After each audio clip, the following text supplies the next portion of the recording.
ये आज उसी कविता की मैं बार-बार ज़िक्र कर रहा हूँ जो आज देश के प्रधानमंत्री ने लाल किले के प्राचीर से बताई। और जब आप इस कविता को सुन रहे होते हैं तो कई बार आपके मन में एक छवि वापस से आती है देश के एक और प्रधानमंत्री की, वो है अटल बिहारी वाजपेयी। वो भी अलग-अलग मौक़ों पर अभी थे, क्योंकि वो कवि भी थे, तो इसलिए कवि होने के नाते जो अपनी बात रखते थे, बड़ी ही शिद्दत से, बहुत ही ज़ोरदार अंदाज़ से रखते थे। और आज मेरे को बार-बार अटल बिहारी वाजपेयी जी की भी याद आ रही है। ख़ैर, हम थोड़ा और आगे बढ़ते हैं। जब आज देश के प्रधानमंत्री बोल रहे थे, जैसे मैंने कहा कि वो कई मुद्दों पर बोले, तो कई मुद्दों में से कईयों की तो बाइट मैं आपको वापस से सुना चुका हूँ। जब भारत के संपूर्ण विकास की बात आती है, तो उन्होंने उस पे भी बात रखी, डेवलप्ड इंडिया की बात कर रखी। आइए पहले उसके बारे सुनते हैं, फिर सोडी साहब से इसके बारे में चर्चा करेंगे। पिछले 75 साल का इतिहास देखिए, भारत के सामर्थ्य में कोई कमी नहीं थी। अरे जो देश कभी सोना की चिड़िया कहा जाता था, वो देश क्यों न फिर से उस सामर्थ्य को लेकर के खड़ा हो सकता है। मेरा कुछ विश्वास है साथियों, मेरे प्रिय परिवारजनों, मेरा अखंड अटूट एक निष्ठ विश्वास है कि 2047 में जब देश आजादी के 100 साल मनाएगा, मेरा देश विकसित भारत बन के रहेगा। यानी कि 2047 के अंदर जो ध्वजारोहण होगा तो विकसित भारत का होगा। और हो भी क्यों ना, 200 साल अंग्रेजों की गुलामी देखी, उससे पहले मुगल्स भी भारत में रहे, अमूमन सब ने भारत को लूटा। लेकिन आज भी समृद्धि का वो स्तर है कि सिर्फ आज हम 77th अपना इंडिपेंडेंस डे सेलिब्रेट कर रहे हैं, लेकिन कई देशों की इकोनॉमी को हम पछाड़ चुके हैं। ऐसी जगह पर आके खड़े हो गए सिर्फ 70 साल में, जिसमें हमने विभाजन की उस दुविधा को भी देखा, जिसमें हमने कई उतार चढ़ाव भारत के इस इतिहास में देखे। लेकिन भारत उन सबको अलग हटाता हुआ अपनी ग्रोथ, अपनी गति के साथ आगे बढ़ रहा है। सोडी साहब, जिस डेवलप्ड इंडिया की सब भारत सरकार या देश के प्रधानमंत्री बात रख रहे हैं, उसमें आप कितनी गंभीरता देखते हैं? और दूसरा, ये किस तरह से, किस चरण से ये आगे बढ़ता हुआ जाएगा?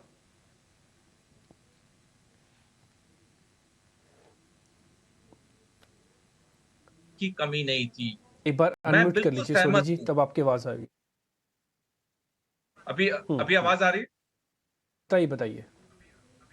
हाँ जी, हाँ जीबी जी, जी, बताइए प्लीज। मैं बिल्कुल सहमत हूँ कि हमारे देश में कभी समर्थ की कमी नहीं थी, हमारे देश में टैलेंट की कमी नहीं थी, हमारे देश में सिर्फ नियत और नीतियों की कमी थी। जैसे मैंने आपको थोड़ी देर पहले बताया था, जब मैं दिसंबर 1991 में कमीशन होके अपनी रेजिमेंट में गया, मैंने देखा वहां पे जितने हथियार थे, सारे विदेश में बने हुए थे। तो मेरे जहन में एक प्रश्न आया कि हमारे पास अपने देश में बने हुए हथियार क्यों नहीं है। 2014 में जब मोदी जी पहली बार भारत के प्रधानमंत्री बने, तब उन्होंने आत्मनिर्भर भारत और कुछ समय बाद मेक इन इंडिया का नारा दिया, और वो इतना सफल हुआ कि आज भारत सिर्फ अपने लिए ही हथियार नहीं बनाता, बल्कि दुनिया में 70 देशों को एक्सपोर्ट करता है। और आज हमारी रैंकिंग 23वें नंबर पे है पूरी दुनिया के देशों में जो कि हथियार एक्सपोर्ट करते हैं। ये वही कंपनियां हैं जो भारत में थी, ये वही लोग हैं जो भारत में थे, लेकिन उन्हें कभी मौका नहीं मिला। लेकिन जब से मोदी जी ने आत्मनिर्भर भारत और मेक इन इंडिया का नारा दिया, देखिए भारत डिफेंस सेक्टर में ही अगर लें, कहां से कहां पहुंच गया। ये जो डेवलप्ड इंडिया का सपना है, ये बिल्कुल एक साकार होते हुए सपना है, क्योंकि ये सारी चीजें हम अपने आंखों के सामने देख रहे हैं कि महज एक दशक में भारत क्या था और कहां का कहां पहुंच चुका है। और जैसे मोदी जी ने एक और बात बहुत सही कही अपने स्पीच में, कि ये जो चेंजिंग जियोपॉलिटिकल सिनेरियो है पूरी दुनिया में, उसमें भारत पूरी दुनिया के लिए एक मिसाल बन के उभर रहा है या उभर चुका है। आज चाहे अमेरिका हो, चाहे रशिया हो, सारे भारत के साथ अच्छे रिश्ते चाहते हैं। हमारा दुश्मन देश पाकिस्तान भी जब मुसीबत में था, उसके कई नागरिक यूक्रेन युद्ध में फंसे हुए थे, तो भारत ने पाकिस्तान के भी नागरिकों को वहां से निकाला। यानी कि जो मोदी जी ने कहा कि भारत दुनिया के लिए विश्व मित्र है, क्योंकि भारत विश्व मंगल चाहता है। तो ये जो भारत जिस तरह से अंतर्राष्ट्रीय स्तर पे उभर चुका है, जैसे पूरी दुनिया भारत को मान सम्मान दे रही है, ये बहुत बड़ा संकेत है कि भारत 2047 में एक विकसित देश बन के उभरेगा। ये बात आपकी बिल्कुल ठीक है, आपका भी हौसला है और हम भी उम्मीद करते हैं कि ऐसा ही कुछ हो। और ये बात तो है कि कई सेक्टर्स में भारत ने अपना लोहा मनवाया है। एक ज़माना हुआ करता था सिर्फ आईटी सर्विसेज के तौर पर भारत को जाना जाता था, फिर फार्मास्यूटिकल्स बना, फिर टेक्नोलॉजी ने काफ़ी ज़ोरदार दिया। अब हम मैन्युफैक्चरिंग में वो धीरे धीरे गति को पा रहे हैं। एक समय ऐसा भी होगा जब हम, जैसे चाइना को बोला जाता कि वो मैन्युफैक्चरिंग हब है वर्ल्ड की, ऐसा कुछ भारत के साथ भी हो सकता है। इसलिए सरकार आत्मनिर्भर भारत के जो सपने को लेकर चल रही है, उसमें मैन्युफैक्चरिंग का योगदान काफ़ी ज़्यादा है। एक और सेगमेंट भी है जो देश के प्रधानमंत्री ने उसके बारे में जिक्र किया, तो सही मायनों में भारत उससे कनेक्ट होता है, वह है गाँव से। गाँव की जुड़ी हुई समस्याओं, गाँव से जुड़ा हुआ प्रोडक्ट, गाँव से जुड़ी हुई चीज़ें। उन्होंने फर्टिलाइज़र, मुद्रा स्कीम के बारे में क्या क्या बोला, एक बार पहले मैं वो सुनाता हूँ, फिर एक बार मैं बातचीत करूंगा गौरांग सर से। पहले गरीबों को यूरिया सस्ता मिले, जो यूरिया की बैग दुनिया के कुछ बाजारों में 3000 में बिकती है, वो यूरिया की बैग मेरे किसानों को 300 में मिले। और इसलिए देश की सरकार 10 लाख करोड़ रुपया मेरे किसानों की यूरिया में सब्सिडी दे रहा है। मुद्रा योजना 20 लाख करोड़ रुपए, उससे भी ज्यादा मेरे देश के नौजवानों को स्वरोजगार के लिए, अपने व्यवसाय के लिए, अपने कारोबार के लिए दिए हैं। 8 करोड़ लोगों ने नया कारोबार शुरू किया है। और 8 करोड़ लोगों ने कारोबार शुरू किया है, ऐसा नहीं, हर कारोबारी ने एक या दो लोगों को रोजगार दिया है। 8 से 10 करोड़ नए लोगों को रोजगार देने का सामर्थ्य ये मुद्रा योजना से लाभ लेने वाले 8 करोड़ नागरिक को करा।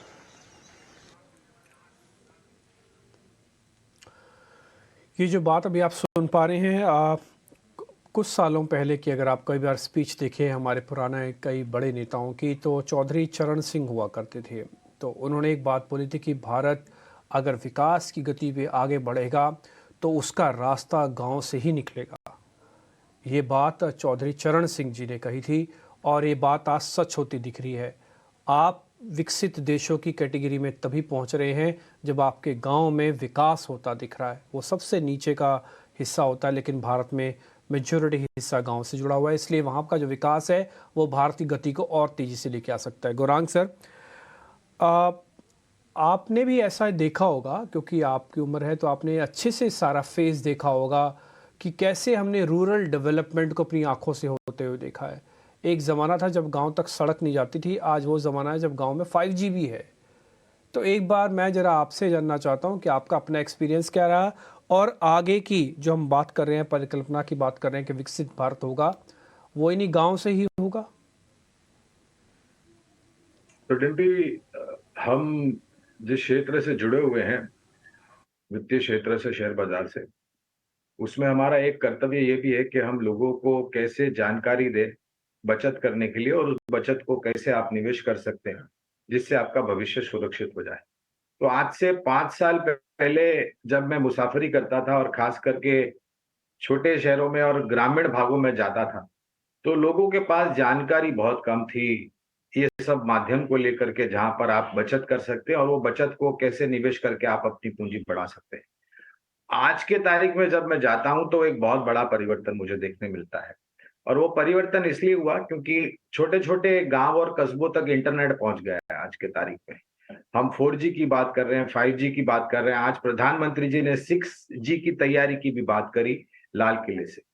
और ये इसलिए जरूरी है, खास करके ऐसे देश के लिए जहां पर आपकी आबादी 140 करोड़ की हो। 140 करोड़ की आबादी में ज्यादा जो संख्या है, प्रतिशत है, वो गांव में रहती हो, कृषि क्षेत्र से जुड़ी हो, छोटे छोटे कारोबार से जुड़ी हो। तो आपको वहां पर किस प्रकार से रोजगार खड़ा करना है, किसान भाई बहनों को तकनीकी द्वारा यूरिया का इस्तेमाल कैसे करना है। जैसे सरकार की एक और मुहिम है, मोर क्रॉप पर ड्रॉप, यानी कि एक खेत में से एक साल में से आप कितने ज्यादा से ज्यादा कौन से फसल उत्पादन कर सकते हैं, कैसे कर सकते हैं। और ये भी जरूरी है डिम्पी कि 140 करोड़ को खाना भी खिलाना है आबादी को। तो और हमारा देश ऐसा है डिम्पी जहां पर जमीन बहुत उपजाऊ है और पिछले 4-5 सालों से मेघराज का आशीर्वाद रहा है, जिससे बारिश अच्छी हुई है। जो उत्पादन है कृषि क्षेत्र का, वो सबसे सर्वोच्चम स्तर पर जाकर के खड़ा हुआ है। और यहाँ तक कि हम कुछ हद तक एक्सपोर्ट भी करते हैं। हालांकि आज का समय थोड़ा बहुत अलग है, क्योंकि कुछ खाने पीने के पदार्थ को लेकर के भाव काफी ऊपर गए, महंगाई दर ऊपर गई। लेकिन हमारा ये एक इतिहास भी रहा है कि हमने एक्सपोर्ट भी किया है, उन सब देशों की मदद की है जहां पर इन सब चीजों की कमी थी, खाने पीने की पदार्थों की कमी थी। तो अगर इस प्रकार से होता है, और मैं बिल्कुल मानता हूं कि अगर भारत का विकास होना है तो वो शहरों से नहीं, वो गांव से शुरू होगा। और अगर वो गांव से शुरू होता है तो वो अपने आप बड़े छोटे मजलों शहरों को सब साथ में लेकर के जाता है।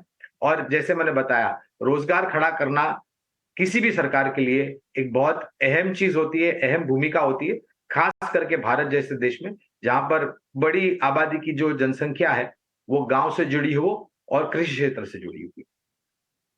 भट्ट जी हैं।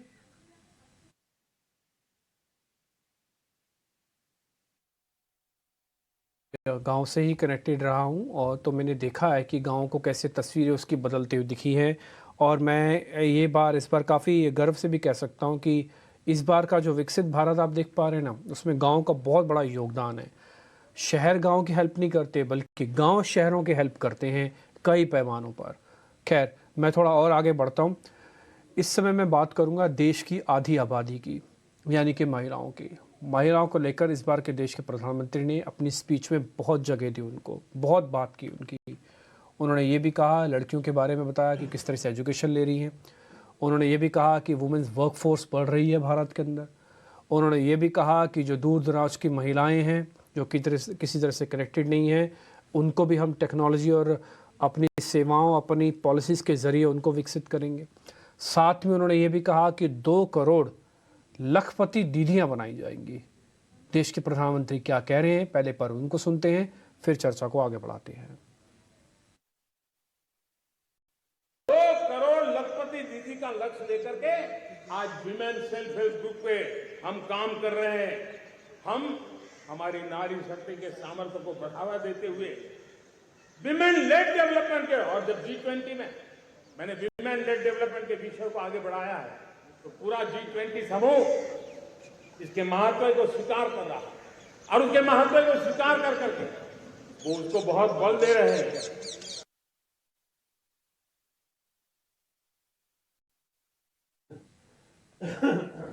तो 2 करोड़ लखपति दीदियों की बात देश के प्रधानमंत्री अपनी स्पीच के अंदर से यहाँ पे कहते हुए,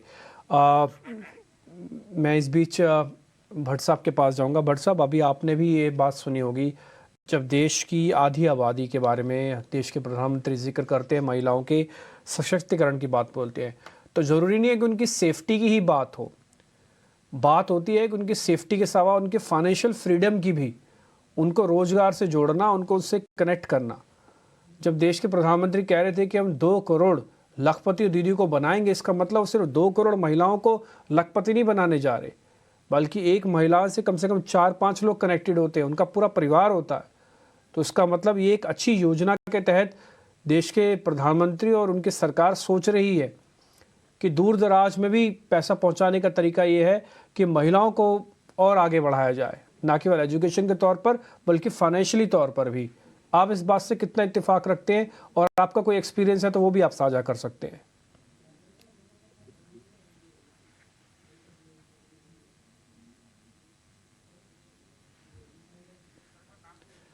भट्ट साहब, आवाज आ रही है आपको?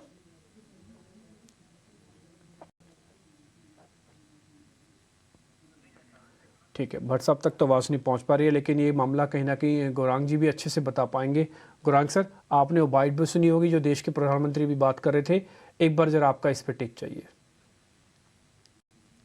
देखिए, जब देश के विकास की बात आती है तो सिर्फ पुरुषों तक सीमित नहीं रहती। मेरे ख्याल से ज्यादातर योगदान महिलाओं का होता है, और सिर्फ एक घर की गृहिणी नहीं, लेकिन एक बहुत ही बेहतरीन फाइनेंस मिनिस्टर और होम मिनिस्टर के रूप में महिला उभर करके आती है। और जैसे आपने सही फरमाया, सिर्फ अपने आप को नहीं, पूरे घर के सदस्य को ये बहुत ही बेहतर तरीके से, अच्छे तरीके से जोड़ के रखती है, बांध के रखती है। और बहुत अहम भूमिका महिलाएं निभाती है, और मैं तो ये मानता हूं कि पुरुष से ज्यादा महिलाओं की भूमिका ज्यादा महत्वपूर्ण है। और जिस प्रकार से महिलाओं को, चाहे वो एजुकेशन हो, चाहे वो लिटरेसी हो, चाहे वो इक्वल रेशियो हो, या फिर बैलेंस अप्रोच हो, इसमें मेरे ख्याल से कहीं ना कहीं पिछले कुछ सालों में हम पीछे रह गए थे। जहां तक महिलाओं को सशक्तिकरण का सवाल था, डिम्पी, वहां पर एक बहुत बड़ा बदलाव आया है। और वैसे में अभी मैं बता रहा था, पिछला जब आपने प्रश्न मुझे पूछा था, तो पहले जब मैं जो हम निवेशकों को जागरूक करने के लिए अभियान चलाते हैं, डिम्पी, वहां पर अगर 100 लोग आते थे तो 100 में से मुश्किल से 1 या 2 महिलाएं होती थी। आज के तारीख में जहां पर मैं जाता हूं, खास करके छोटे-छोटे शहरों में और ग्रामीण भागों में, और लोगों को जागरूक करने की हम कोशिश करते हैं हमारे कंपनी के माध्यम के द्वारा में। तो आज 100 में से करीबन 40-45 लोग जो आते हैं वो महिला होती हैं। और जो प्रश्न नहीं पूछे थे, पुरुष नहीं पूछते थे, वैसे प्रश्न मुझे महिलाएं पूछ रही हैं। यानी कि वहां पर भी जागरूकता का जो अभियान है सरकार की तरफ से, वो धीरे-धीरे करके बहुत तीव्र गति से आगे बढ़ता है। और मेरे ख्याल से अगर मैं सिर्फ अपने देश की नहीं, किसी भी देश की महिलाएं अगर जागरूक हो जाती है, सशक्तिकरण हो जाता है उनका, एजुकेशन को लेकर के उनको सहूलियत मिल जाती है, और टेक्नोलॉजी के माध्यम के द्वारा उनको सशक्त बनाया जा सकता है, तो मेरे ख्याल से उस देश के विकास को कोई नहीं रोक सकता।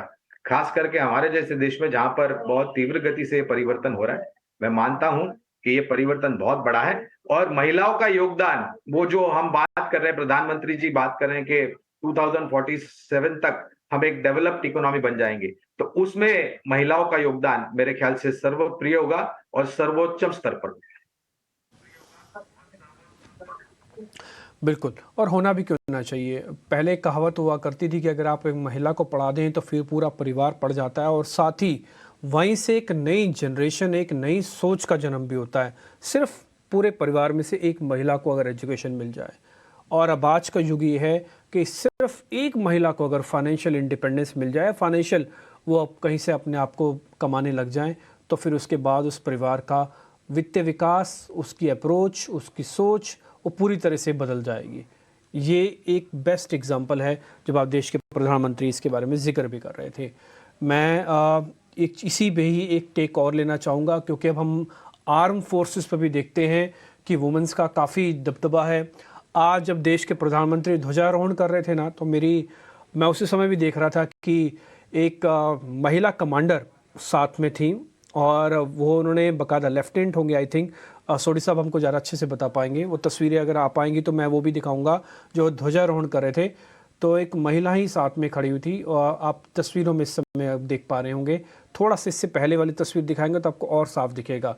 तो इसका मतलब ये है कि महिलाओं का जो योगदान है, ये आप जो तस्वीर देख पा रहे हैं। सोडी साहब, अब तो आर्मी में भी महिलाओं का योगदान काफ़ी अच्छा है। इस बार मैं 26 जनवरी की जब परेड पिछली बार देख रहा था, तो कईयों का तो गार्ड ऑफ ऑनर बाकायदा महिलाएं ही ले रही थी। बिल्कुल डीपी जी, आपने सही कहा। महिलाओं का जो एंट्री है इंडियन आर्म फोर्सेस में, चाहे भारतीय सेना है, नौसेना है, वायुसेना है, वो पिछले कुछ सालों में बहुत ज्यादा बढ़ चुकी है। और ये बहुत अच्छी बात है कि आज हम महिलाओं को इक्वल अपॉर्चुनिटीज दे रहे हैं, जो कि पहले सिर्फ एक पुरुषों का डोमेन माना जाता था। आज महिलाएं लड़ाकू विमान फ्लाई कर रही हैं, युद्ध पोत में तैनात हैं, आर्मी के आर्टिलरी कोर में हैं, जो कि तोप चलाती हैं। तो ओवरऑल इंडियन आर्म फोर्सेस में महिलाओं की एंट्री एक लार्ज स्केल में हो चुकी है। अभी जो फ्रांस में बैस्टिल डे परेड हुई थी, वहां पे भी एक महिला अधिकारी ने नेवी के कंटिजेंट को कमांड किया था। 26 जनवरी में, जैसे आपने सही बताया, वहां पे कई महिलाएं ऑफिसर थी। और अब हम महिलाओं सैनिकों का भी हमने एनरोलमेंट शुरू कर दिया है, टू बिगिन विद ये मिलिट्री पुलिस में, जो कि भारतीय सेना का एक अंग है। ये बहुत जरूरी हो जाता है कि महिलाओं को इक्वल अपॉर्चुनिटीज देना, क्योंकि वो किसी भी लिहाज से कहीं पे भी उनमें कोई कमी नहीं है। वो बराबर की हैं, जैसे पुरुषों को पूरा अधिकार है, उनको भी पूरा अधिकार है। और जब से ये सरकार ने कई अच्छे फैसले लिए और महिलाओं को भारतीय सेना, नौसेना और वायुसेना में एंट्री मिली। और एक और जो सबसे बड़ी चीज हुई कि नेशनल डिफेंस एकेडमी खड़कवासला, जो पुणे के पास में है, और एक प्रीमियर ट्रेनिंग इंस्टीट्यूशन है आर्मी, नेवी, एयरफोर्स के ऑफिसर्स के लिए। वहां पर भी पिछले साल से महिलाओं कैडेट्स की एंट्री शुरू हो गई है। तो ओवरऑल इंडियन आर्म फोर्सेस में महिलाओं की एंट्री बहुत बड़े स्केल पे हो चुकी है और आने वाले समय में और बड़े स्केल में होगी। बिल्कुल, आपका ये जोश और जुनून देखते ही बनता है और दूसरा हमें भी अच्छा लगता है। अब एक छोटी-सी रिक्वेस्ट मैं चलते-चलते ज़रूर करना चाहूँगा, ये मेरी निजी रिक्वेस्ट है, आप चाहे इसको मानें या ना मानें। कई बार हम अपने बच्चों को जब एजुकेट कर रहे होते हैं तो उनको एजुकेशन के साथ-साथ ये कहते हैं कि आपको डॉक्टर बनना है, वकील बनना है, चार्टर्ड अकाउंटेंट बनना है या जहाँ जाना है। उसी करियर में आप डिफेंस को भी ज़रूर रखा कीजिए। अपने बच्चों से ज़िक्र कीजिए कि अगर आपको डिफेंस में जाना है तो कैसे आप तैयार होगे। आपको नेवी में जाना है, एयर फोर्स में जाना है, आपको आर्मी में जाना है, जहाँ पर ना केवल आपका करियर है बल्कि भारत माता की सेवा करने का एक दुर्लभ मौका भी आपके हाथ में होगा। तो इसलिए करियर लिस्ट के अंदर डिफेंस को भी ज़रूर रखना चाहिए। ये मैं सभी उन लोगों से रिक्वेस्ट भी करूँगा जो अपने बच्चों के करियर के बारे में सोच रहे हैं या सोचना चाह रहे हैं। गुरांग सर, बहुत बहुत शुक्रिया, थैंक यू वेरी मच। आज आपने समय दिया, अच्छा लगा आपसे बातचीत करके। आज आपसे जो बातचीत हुई है वो मार्केट से थोड़ा हट के थी, लेकिन आपने फिर से अपने ज्ञान का और अपने जज्बे का फिर से प्रदर्शन किया। और सौडी साहब, आपका बहुत बहुत शुक्रिया, आज आपने समय निकाला। आपको देखकर कई बार हमारे को काफ़ी ग्लोरी महसूस होती है और हमें अच्छा लगता है कि कोई बात नहीं, हम अगर आर्मी में नहीं जा पाए लेकिन आपको देखकर अपनी आर्मी का अंदाज़ा लगा सकते हैं कि कितनी स्ट्रांग होगी। सौडी साहब, बहुत बहुत शुक्रिया आज समय देने के लिए। गुरांग साहब, आपका भी बहुत बहुत शुक्रिया। और आज मैं नमस्कार से नहीं बल्कि जय हिंद से आप दोनों को विदा करना चाहूँगा। जय हिंद।